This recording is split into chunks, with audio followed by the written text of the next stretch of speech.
a todos. Las aplicaciones que construimos, al igual que otros productos o servicios, necesitan garantizar que cumplen aquellas cosas para las cuales fueron diseñadas, es decir, los requisitos funcionales. Una de las maneras de darnos cuenta si lo hacen o no es a través de las pruebas. De eso se trata el video del día de hoy. Bienvenidos.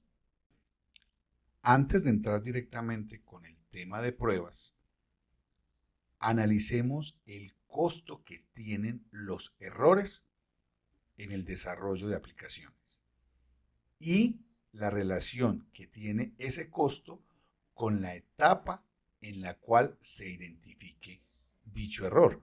Ya sabemos que hemos definido un proceso para el desarrollo de software y que en cualquiera de esas etapas se pueden cometer errores. Y a su vez, en cualquiera de esas etapas, yo puedo detectar esos errores, obviamente si tengo los elementos que me permiten hacerlo.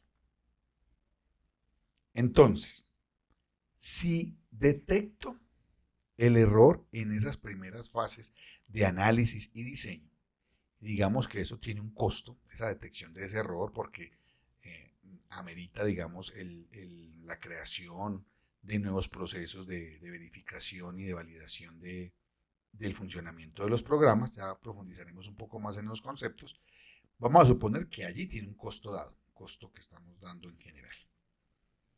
Si ya los errores los detecto en el momento en que yo estoy codificando, en el momento en que estoy programando en Python, y detecto esos errores, el costo que va a tener allí va a ser mucho más grande.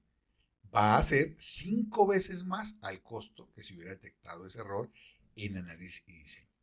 Digamos que el error no lo detecto allí. Digamos que el error lo detecto es en las pruebas, en lo que estamos viendo en este video en el día de hoy. Allí ya tendría un costo mayor. ¿Por qué? Porque ya he dedicado más tiempo, porque ya tengo muchos módulos realizados, porque esa corrección de ese error puede involucrar cambios en cosas que ya he hecho. Entonces allí va a ser muchísimo más costoso. Este viene de un estudio del Software Engineering Institute que nos da esta información. Si ya es en pruebas de aceptación, si bien el tema de pruebas es muy grande, es bueno que entendamos aquí en particular la diferencia. Pruebas de software las hacemos nosotros como programadores para verificar y para darnos cuenta que efectivamente lo que estamos haciendo va funcionando de acuerdo a lo que pensamos y hemos desarrollado. Y en las pruebas de aceptación son las que se hace ya con los usuarios, como el nombre lo dice, es para ver si se acepta o no el programa que uno está entregando. Si se detecta allí, pues imagínense cuando uno lo está entregando y que no funcione, pues ahí el costo es 15 veces mayor. Y si ya se ha instalado, se ha entregado, el cliente estaba funcionando con él y detecta unos errores, que eso pasa muchísimo, pues el costo allí será 30 veces más de lo que nos hubiera costado detectarlo al inicio. Nosotros vamos a ver aquí técnicas de verificación de la calidad o de que lo que estamos haciendo está bien hecho y lo que lo estamos haciendo bien hecho solo en la parte de pruebas. Pero yo sé que muchos de ustedes van a seguir estudiando esta carrera después de este empujón de este curso de 8 meses y que empezaron seguro algunos a trabajar o a capacitarse, a formarse aún más, se darán cuenta que hay muchos más elementos de calidad. Pero aquí es importante tener en cuenta que eso existe. Ya en la diapositiva anterior hice referencia a algunos términos que se utilizan a veces indistintamente, que son verificación y validación. En nuestro contexto es muy importante entender la diferencia. Y por eso, en esta diapositiva voy a explicarles eso de una manera sencilla. En lo posible, obviamente. Aquí vamos a decir, ¿qué es verificar? Verificar es si estoy construyendo el producto correctamente. Es decir, si estoy siguiendo el proceso como me lo explicaron, y un proceso ideal, haciendo estrategias, haciendo algoritmos, identificando el problema, bueno, todo lo que hemos visto, estoy siguiendo ese proceso. O sea, yo puedo verificar que efectivamente se construyó bajo las normas y restricciones establecidas. Eso es verificar. ¿Pero qué es validar entonces? La validación es estoy construyendo el producto correcto. Porque puede ser que uno siga todas las normas y cuando termine, digamos, lo mandaron a construir un barco y usted sigue todas las normas existentes para construir un barco, pero resulta que lo que el cliente quería validar era un avión. Entonces, lo construyó perfectamente, el barco funciona, pero necesitan un avión. Este ejemplo extremo sucede muchas veces en el desarrollo de software. Uno muchas veces se emociona tanto con el aspecto técnico que olvida lo más importante que es esto, si es lo que el usuario quiere o no, o es lo que yo supongo que quiere. Entonces, por eso es muy importante hacer verificación y validación. La verificación es técnica, se hace con, digamos, lo que llamamos los pares, con sus compañeros, con sus colegas, con expertos, a ver si las cosas están haciendo bien. Pero la validación es ya con el usuario, con los stakeholders, que ellos digan efectivamente que lo que ellos están recibiendo es consistente con lo que deseaban y con lo que necesitaban. Entonces es muy importante tener eso claro. Verifico, así está cumpliendo las normas. Valido, pero está cumpliendo las normas que son, o está construyendo realmente lo que se necesitaba. Es muy importante tener clara esa diferencia. Verificar y validar. A veces ustedes pueden pensar que hay demasiados conceptos y que de pronto somos demasiado exagerados en que ustedes manejen todos esos conceptos. Pero créanme que lo hacemos con el objetivo de evitar tanta informalidad que se presenta en el campo del desarrollo de software. Que cualquiera llama a cualquiera X siendo una Y y la llama Z y todo el mundo se justifica, etcétera, etcétera. Lo que no sucede con otras profesiones. Entonces, por eso es que hacemos tanto énfasis en la parte conceptual, para que cuando ustedes estén desenvolviéndose en un entorno laboral, realmente todos estemos hablando el mismo idioma. Y a pesar de que no falta el que diga, eso a la final es lo mismo, lo más importante es esto, bueno, en el fondo habría que analizarlo, pero que sepamos que una cosa, o mejor lo que significa algún concepto, porque eso nos va a ayudar no solamente como a quedar bien y no estresar los conceptos, sino que realmente en el proceso de desarrollo es importante, sobre todo en la parte de calidad, para ver a qué me estoy refiriendo. ¿Y por qué les digo todo eso? ¿Por qué doy ese sermón?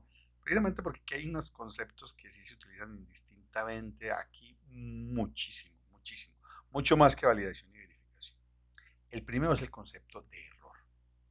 Entonces, si el programador necesitaba sumar y multiplicó, necesitaba restar y sumó, necesitaba hacer un condicional con un AND y lo hizo con un OR, bueno, cometió un error, por muy mínimo que sea, por muy haya sido en una sola línea de 1000 que hizo, a eso se llama un error. Es un error, el error es humano, en este caso, es una equivocación del programador. Pero eso causa un defecto. ¿Qué es un defecto? Que como hay un error, va a haber una diferencia entre lo que se debía calcular, lo que yo esperaba calculando, y el valor obtenido. Hay una diferencia en eso. Entonces, a eso lo llamamos defecto. A esa diferencia entre lo que yo esperaba y lo que se obtuvo se llama defecto. Falla es el problema que genera ese defecto. El problema que genera ese defecto lo vamos a llamar falla. Y en general, los bugs, que es la palabra más común, es una inconsistencia del software encontrado en etapa de pruebas. Cuando hay una inconsistencia del tipo que sea, la generalizamos con el nombre de bugs. Y como decían nuestros antepasados, al que no quiere caldo se le dan 2 tazas. Continuamos con más conceptos. Papel, lápiz, grabadora, subrayen esto y es ¿qué es probar entonces? ¿Qué es el proceso de testing o de pruebas? Es un proceso, o sea, tiene varias etapas, donde analizamos una aplicación para detectar las diferencias entre las salidas esperadas y las obtenidas. O sea que nosotros, para no enredarnos con todos esos conceptos extraños, que es bueno tenerlos claros, pero que pueden causar a veces confusión, vamos a eso a llamarlos bugs, que es como el nombre genérico, o algunos llaman bugs.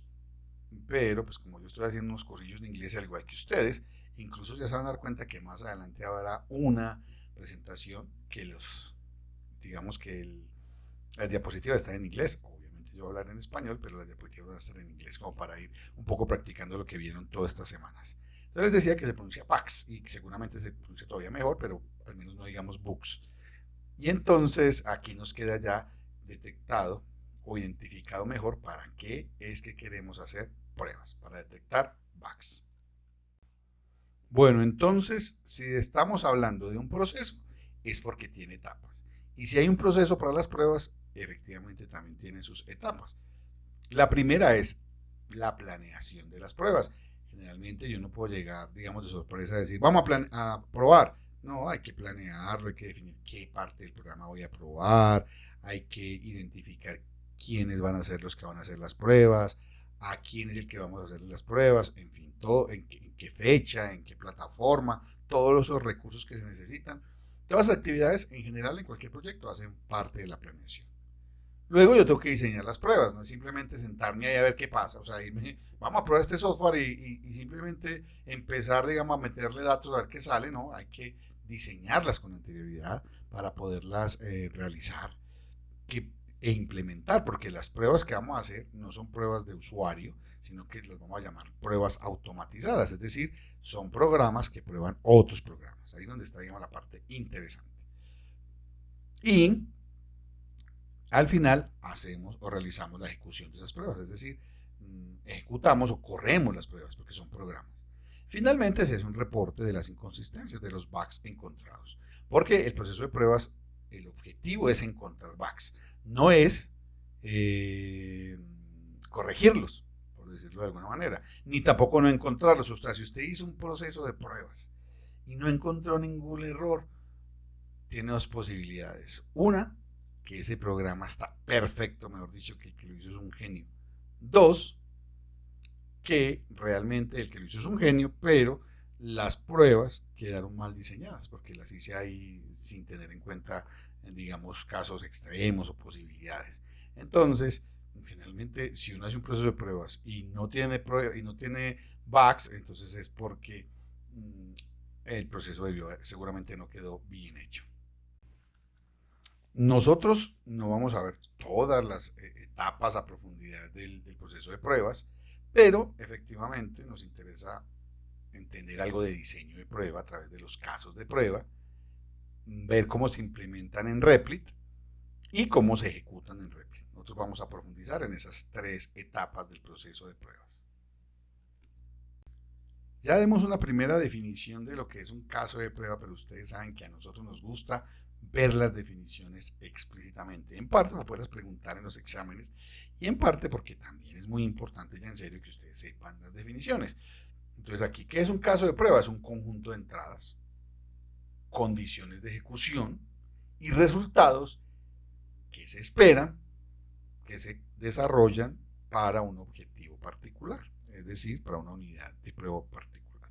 Entonces, las pruebas que tienen, que va a entrar, que va a salir y qué condiciones de ejecución va a estar, es decir, la plataforma, si va a ser un entorno muy real o no, si va a utilizar algunas bases de datos o no. Es decir, esto ustedes lo profundizarán muchísimo más. En otros puede ser simplemente que lo vamos a hacer en Replit y que lo verán ustedes en un laboratorio que las pruebas en Replit se pueden hacer de dos maneras. Entonces ahí ya mirarán que eso hace parte de las condiciones de ejecución de las pruebas.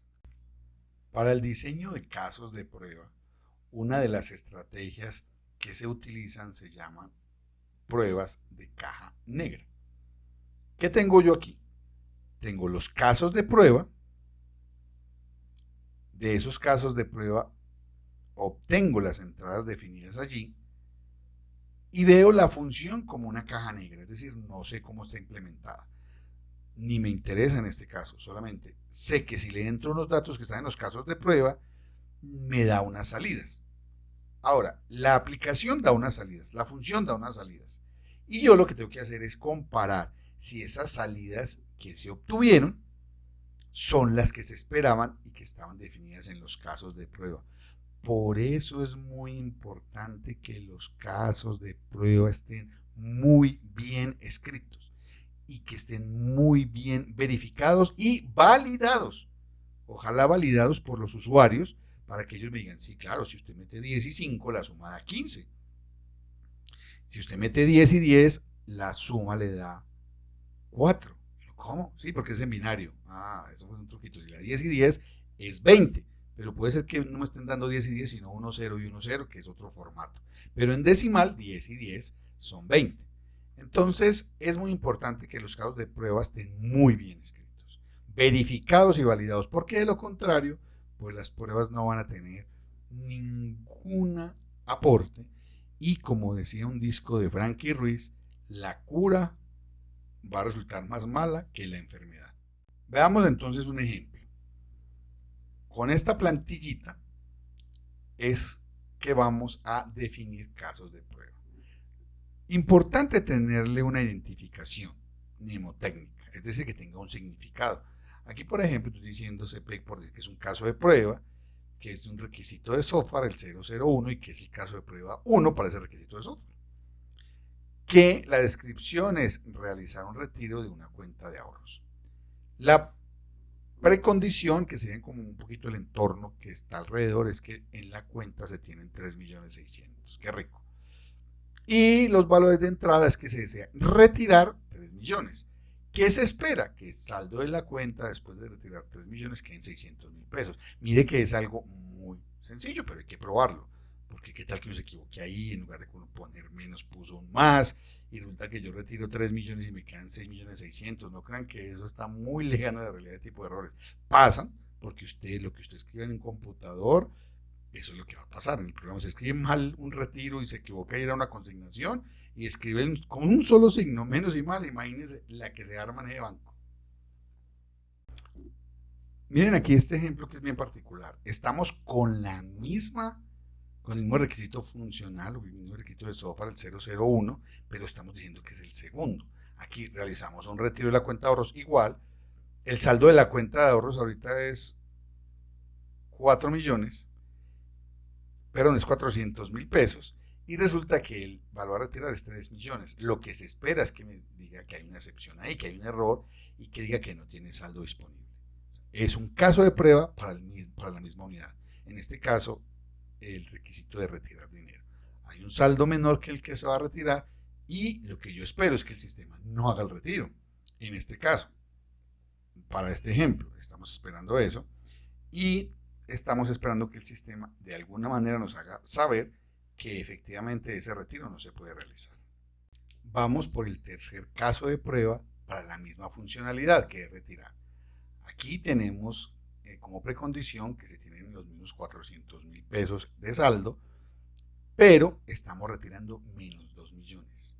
Y entonces el resultado que yo espero es que el saldo a retirar debe ser mayor a 0, o sea que el programa no haga ningún retiro y efectivamente me haga saber que no se puede realizar. Y la razón, porque ustedes se imaginan que llegue a 400.000 menos 2 millones.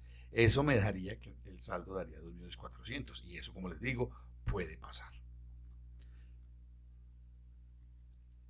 Bueno, hemos llegado al final del video. Hemos visto el tema de pruebas, de su importancia en el proceso de verificación y validación de software, dependiendo de si son pruebas de usuario o pruebas de aceptación. Estaría verificando o validando. Discutan un poco eso con sus tutores y formadores, cuáles son verificaciones y cuáles son validaciones. Vimos que entre los conceptos está el concepto de caja negra y el concepto de casos de prueba, que son muy importantes para el diseño de las pruebas. La parte de ejecución aquí no la analizamos, solo vimos la parte de diseño de pruebas, porque esto lo haremos en un laboratorio. Y esos ejemplos que vimos precisamente giraban en torno a una sola funcionalidad, pero desarrollamos 3 casos de prueba para esa sola funcionalidad. Lo que seguiría luego es ir ya a implementar esas pruebas, a ejecutar esas pruebas y analizar si hay errores o no. Entonces, esa es una parte que irá en un laboratorio en Repli. Bueno, muchas gracias por ponerle cuidado y atención y haber tomado apuntes en este video, y nos vemos en el próximo. Chao.